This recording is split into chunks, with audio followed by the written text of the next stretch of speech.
Hai guys, ketemu lagi di cerita film. Kali ini kita bakalan mau ngebahas film yang booming banget di tahun 2010. Ya, bener banget, kita mau bahas film Don't Breathe. Kalian udah pada gak sabar kan? Yuk dengerin ceritanya.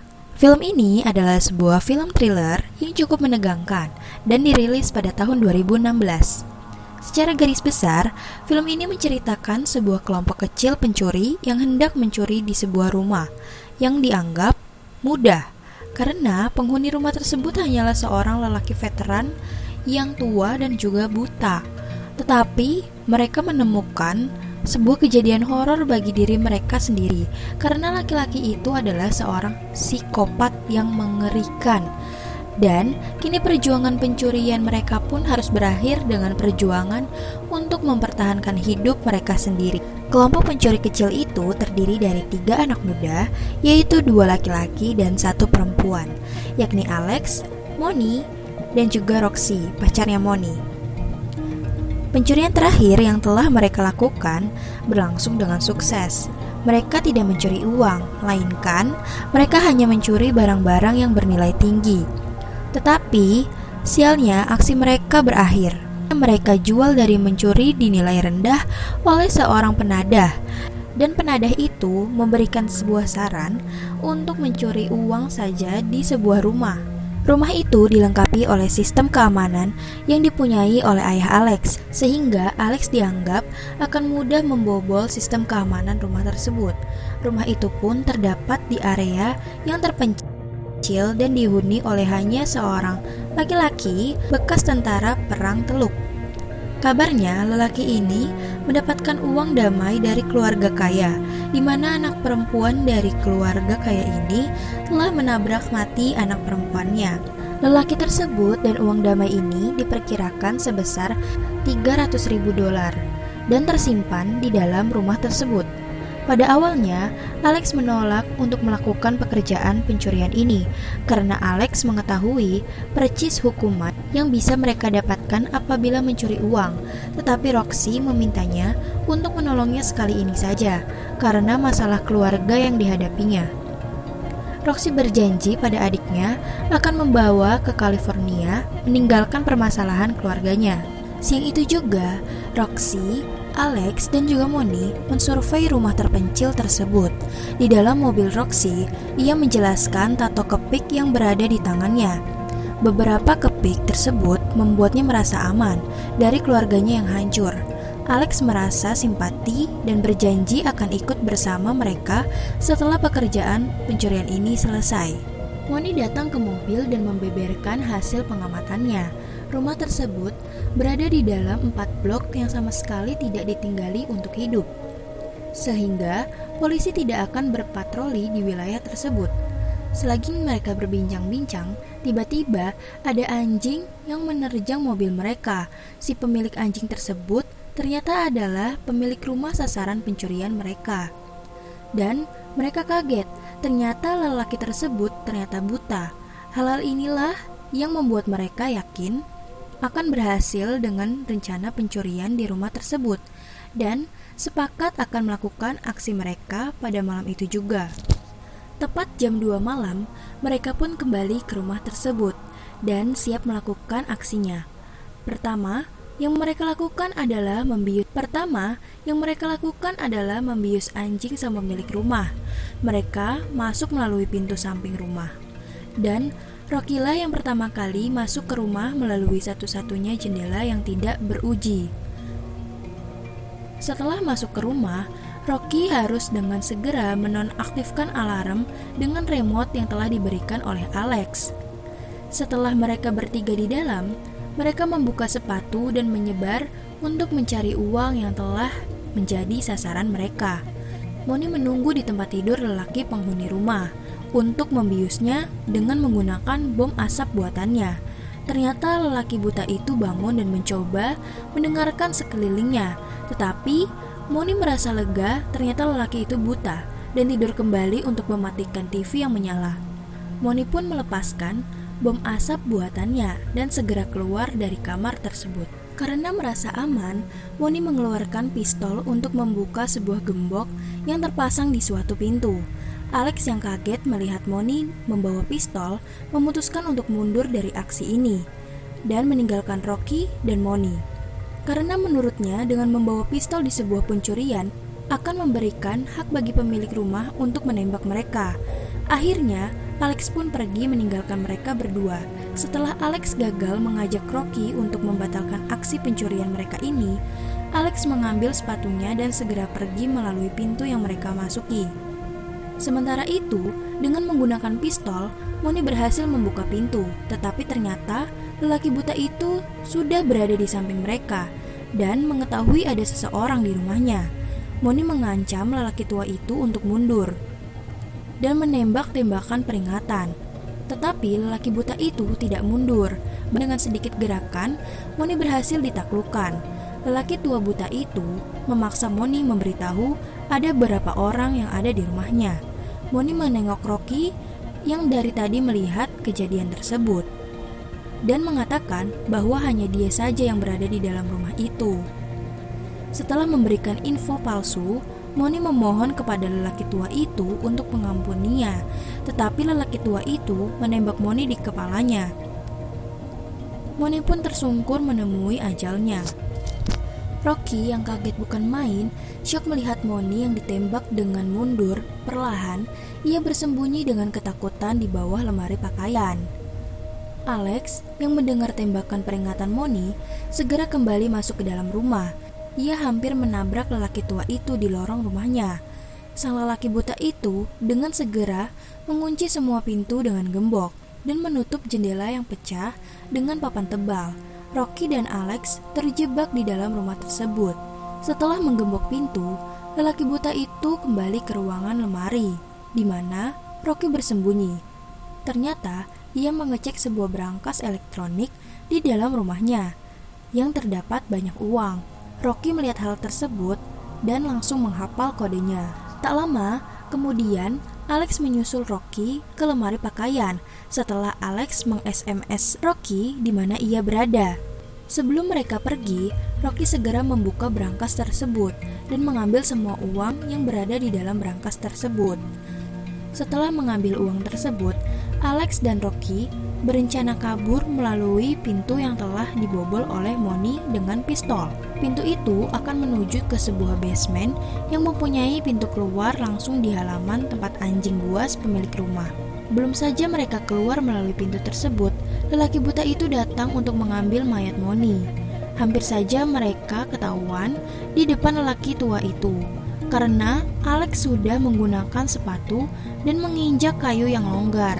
Setelah lelaki buta pergi, mereka berdua segera menuju basement dan menelusuri basement yang gelap. Di lantai atas, di sebuah ruangan gudang peralatan, lelaki tua itu menaruh mayat Moni.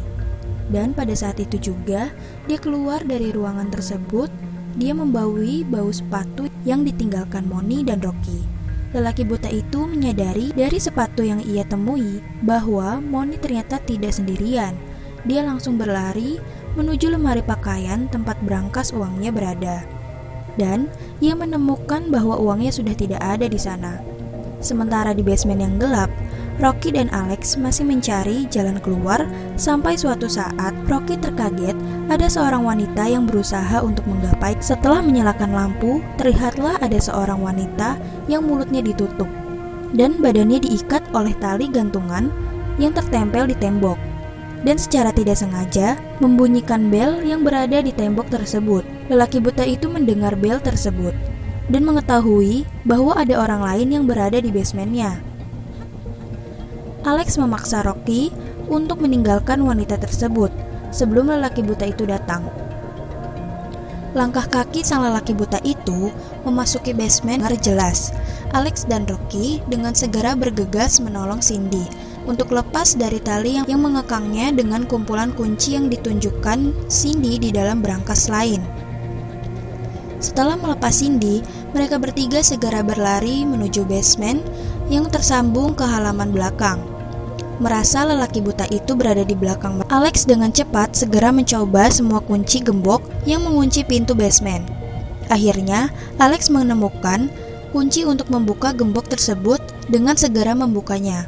Tetapi tak disangka, setelah pintu terbuka, lelaki buta itu sudah menunggunya di luar. Ia menembak membabi buta ke arah basement.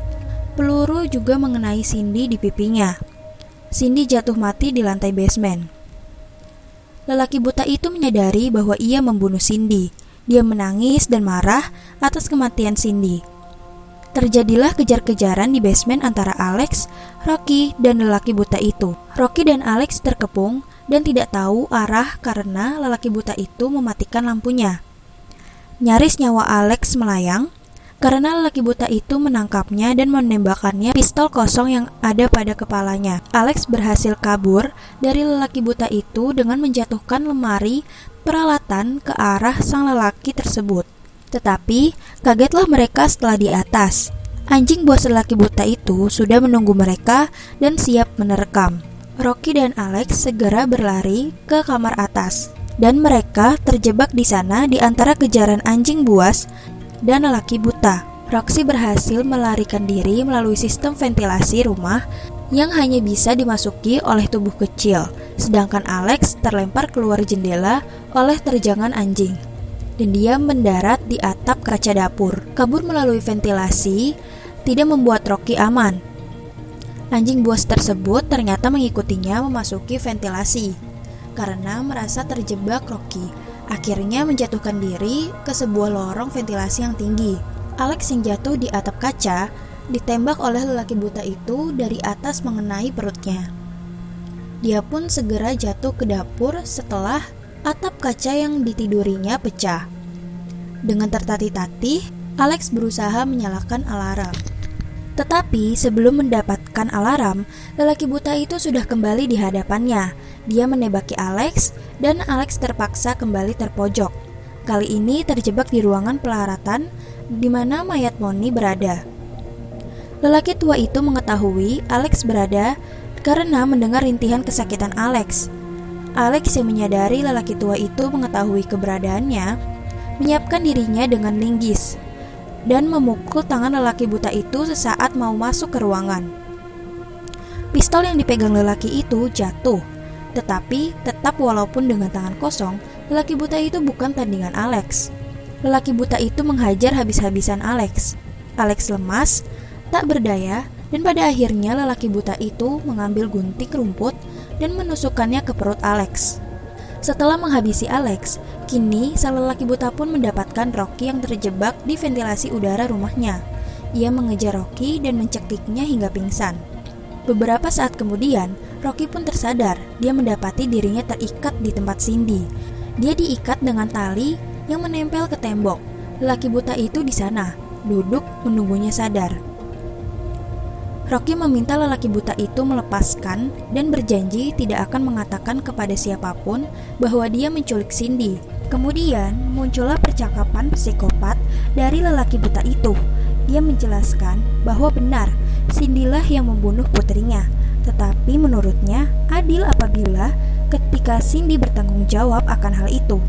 Dan Cindy harus mengganti putrinya. Rocky pun kaget. Cindy ternyata sedang mengandung anak lelaki buta tersebut. Dan lelaki buta itu menyalahkan Rocky dan teman-temannya karena membuat Cindy terbunuh. Sehingga ia harus kembali kehilangan keluarganya, yakni anak yang dikandung Cindy. Karena hal inilah, lelaki buta itu berkata bahwa Rocky sekaranglah yang harus bertanggung jawab. Di lain tempat, Alex masih hidup, mencapkan gunting rumput ke badan mayat Moni, yang kebetulan berada di dekat Alex. Alex bangun dengan tubuhnya yang sempoyongan. Mukanya babak belur dihajar lelaki buta. Dia mengambil palu besi di lantai dan segera mencari lelaki buta itu setelah menjebak anjing buas ke dalam ruangan. Kembali ke Rocky yang terjebak bersama lelaki buta, Rocky kini harus bertanggung jawab atas kematian Cindy dan anak yang berada di kandungannya. Ternyata apa yang dimaksud oleh lelaki buta itu tentang tanggung jawab, yakni Rocky harus mengandung anak dari lelaki buta itu. Lelaki buta itu tidak memperkosa Rocky, tetapi dia akan menggunakan cara lain, yakni menyuntikkan pipet yang berisi spermanya, yang disiapkan sebelumnya dan akan dimasukkan ke dalam rahim Rocky. Tali yang mengikat ditarik oleh orang buta itu, sehingga tubuh Rocky terangkat dan keadaan sakit. Rocky meronta-ronta menolak perlakuan ini karena laki-laki buta itu mengatakan hanya 9 bulan lalu hidupmu akan kembali lagi. Di saat genting, di mana pipet sperma akan dimasukkan ke dalam rahim Rocky, datanglah Alex. Dia memukul lelaki buta itu dengan palu besi yang dibawanya dan kembali ke ruang atas untuk keluar rumah. Kisah tidak berakhir bahagia sampai sini. Sesaat pintu rumah telah terbuka dan mereka siap untuk berlari keluar, tiba-tiba bunyi pistol meletus dari belakang mereka. Ternyata lelaki tua itu telah kembali. Rocky yang kaget terpaksa meninggalkan Alex keluar rumah. Tetapi Rocky menyadari bukanlah lelaki tua itu yang akan mengejarnya, tetapi anjing buah sela yang mengejar Rocky. Rocky berlari pontang-panting ketakutan. Di saat dirinya akan masuk ke mobil, anjing itu menyerangnya dan tas uangnya terjatuh di luar mobil. Dia pun segera melarikan diri di saat polisi datang ke rumah tersebut. Beberapa waktu kemudian, Rocky mengetahui bahwa lelaki buta itu masuk ke dalam berita. Diberitakan bahwa ia melakukan perlawanan terhadap perampok yang masuk ke dalam rumahnya. Dan saat ini kondisi lelaki itu stabil dan siap pulang dari rumah sakit.